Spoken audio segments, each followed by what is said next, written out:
और प्रधानमंत्री नरेंद्र मोदी के बंगाल दौरे से जुड़ी बड़ी खबर आपको बता दें, जहां नादिया में लैंड नहीं हो सका है प्रधानमंत्री का हेलीकॉप्टर। खराब मौसम की वजह से हेलीकॉप्टर लैंड नहीं हुआ है। घने कोहरे के कारण वापस कोलकाता लौटे हैं प्रधानमंत्री नरेंद्र मोदी। प्रधानमंत्री कार्यक्रम में ऑनलाइन शामिल होंगे। कार्यक्रम में मौजूद लोगों को ऑनलाइन संबोधित करेंगे। बंगाल को कई विकास योजनाओं की सौगात देंगे। प्रधानमंत्री नादिया में ताहिरपुर में कार्यक्रम हो रहा है, उसमें ऑनलाइन शामिल होने जा रहे हैं। आपको बता दें, घनी फॉग के कारण आज प्रधानमंत्री का हेलीकॉप्टर यहां लैंड नहीं हो पाया और इसी के चलते कोलकाता लौटे हैं प्रधानमंत्री मोदी और अब कार्यक्रम में ऑनलाइन ही शामिल हो पाएंगे। फिलहाल नादिया के ताहिरपुर में एक कार्यक्रम चल रहा है, जहां पर प्रधानमंत्री मनोज्ञा हमारी सहयोगी तमाम जानकारी के साथ जुड़ रहे हैं हमारे साथ सीधा इस वक्त नादिया से ही। मनोज्ञा, प्रधानमंत्री वहां पहुंच नहीं सके खराब मौसम के कारण, क्या कुछ अपडेट है?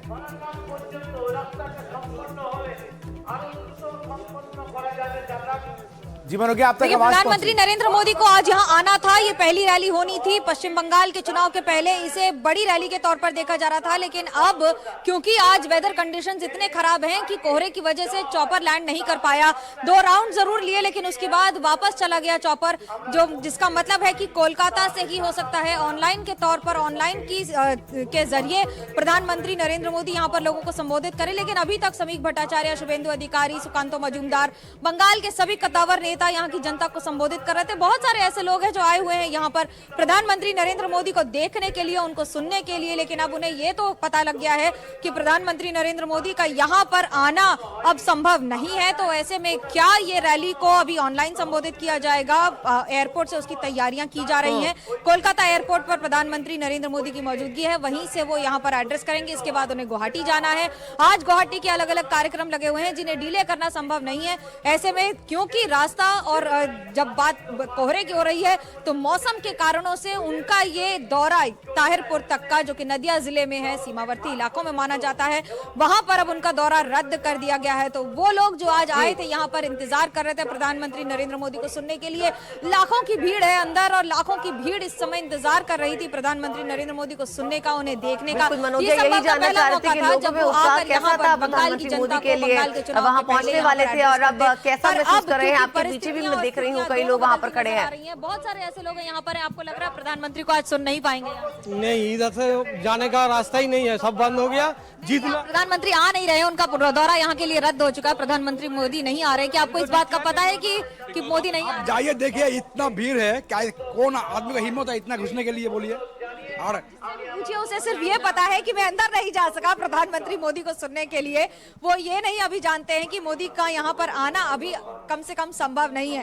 पर दरअसल आज जो भीड़ है वो लाखों की भीड़ ये भी बता रही है कि लोगों के बीच में जो आज लोकप्रियता का अगर माप अगर आप रखें तो उसमें किस तरह से भीड़ बढ़ती चली जा रही है। दूर दराज के इलाकों से मथुआ समुदाय के लोग, आसपास के नामशूद्र समुदाय के लोग, बहुत सारे ऐसे लोग जो नदिया और आसपास के जिले से आए हैं प्रधानमंत्री नरेंद्र मोदी को सुनने के लिए। आज दरअसल इसे चुनावी शंखनाद के तौर पे देखा जा रहा था। इसका मतलब यह है कि आज ही शंखनाद करके आने वाले दिनों में होने वाले पश्चिम बंगाल के चुनाव की तैयारियों को और ज्यादा तेजी से आगे बढ़ाने की तैयारी थी। पर इस समय उनके इस दौरे के रद्द हो जाने की वजह से एक बात तो साफ है कि भले ही कोहरा है, लेकिन राजनीति का कोहरा अपनी तरह होता है। अब इस बात की बात तो तय हो जाएगी कि इस पर किस तरह से राजनीति होती है या फिर इस पर किस तरह से वाद विवाद होता है। पर आज प्रधानमंत्री नरेंद्र मोदी का ये पहला दौरा था पश्चिम बंगाल के लिए। पश्चिम बंगाल आकर उन्हें आज यहाँ पर जनता को संबोधित करना था। भव्य तैयारियां, लोगों के बीच में आज हुजूम देखने को मिल रहा था कि वो सुबह से करीब 5 बजे से लगातार लोग आकर यहाँ पे इंतजार कर रहे थे, क्योंकि 11 से 12 के बीच में अभी 12 बजे के आसपास उनकी यहाँ पर रैली होनी थी। उन्हें संबोधित करना था।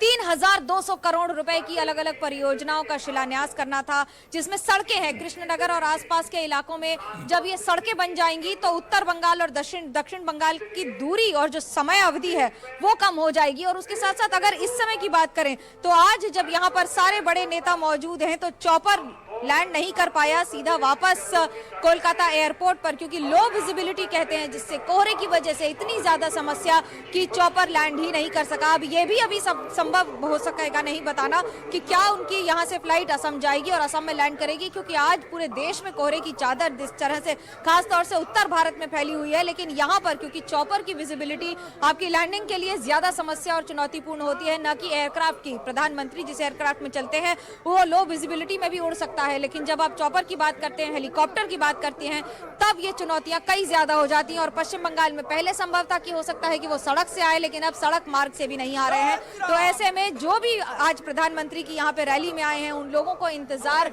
हो सकता है कुछ ज्यादा करना पड़ जाए, क्योंकि आज जब वो संबोधित करते तो ये पता लग जाता कि आज आने वाले दिनों में किस तरह से राजनीति का तापमान पश्चिम बंगाल में बढ़ेगा। जी मनोगिया, बहुत बहुत शुक्रिया मनोगिया इस जानकारी के लिए। तो अपने दर्शकों को बता दें कि आज प्रधानमंत्री बंगाल को कई तोहफे देने वाले थे, जिसमें राष्ट्रीय राजमार्ग परियोजना की लागत 3200 करोड़ रुपए थी और राष्ट्रीय राजमार्ग 34 बाराजगुली कृष्णन गरमार्ग भी शामिल था। लेन का उद्घाटन था जिसकी लंबाई 66.7 किलोमीटर थी और साथ ही राष्ट्रीय राजमार्ग 34 बारासात बाराजगुली मार्ग था।